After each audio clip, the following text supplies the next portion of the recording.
We're continuing our look at God Himself in our Wonderful Day in the Lord broadcast.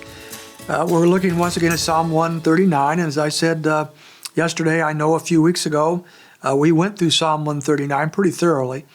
But we're returning there because there's no place in Scripture that deals so carefully with at least two, if not three, of the omnis of God, omnipotence, omnipresence, and omniscience.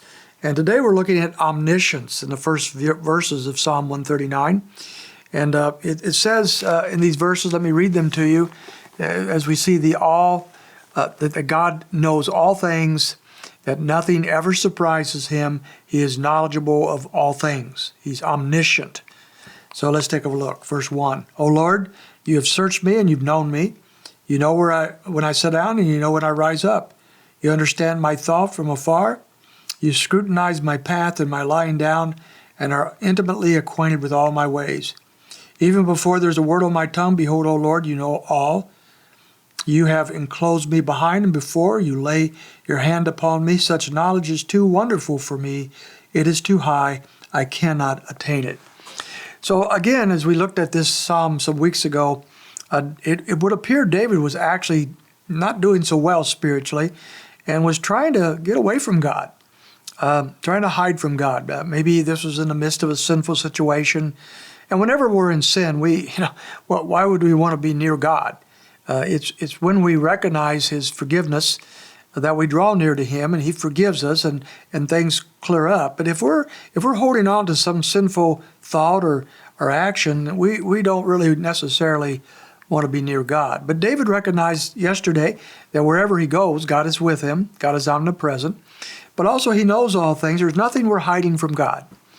It's really kind of a ridiculous thing to consider that I can keep my thoughts to myself and He won't know, or I can have some attitude that He does not process. Those kinds of things are rather ridiculous when we know who God is, which is what we're trying to accomplish here. When David looks at these things, he sees that the Lord knows everything about him. And even verse 3, he scrutinizes, he says, my path and my lying down, and is intimately acquainted with all my ways. So nothing surprises the Lord. Nothing takes Him off guard. He knows the ins and outs of our lives. And he says in verse 6, such knowledge is too wonderful for me, for it is too high, I cannot attain it. There's a level of which what David is saying is true of all of us. To the understanding of God, as we've said several times in this series already, is just incomprehensible for human minds. We cannot truly process the knowledge of God, the immutability of God, the omnipresence of God, all that God is. If you read Tozer's book, The Knowledge of the Holy, that we've been looking at, you find that on almost every one of those short chapters dealing with an attribute of God, that you come to the place where, in essence, you say there's more. There's so much more to know, so much more to explore, and we can't get to the end of that. So here is as far as we go. And David says, listen, look, your knowledge is too wonderful for me. I cannot totally grasp it, but that doesn't mean we cannot appreciate it, and we cannot love Him all the more for it, and we cannot worship Him simply because we cannot totally understand. Matter of fact, this is the very reason we do worship Him.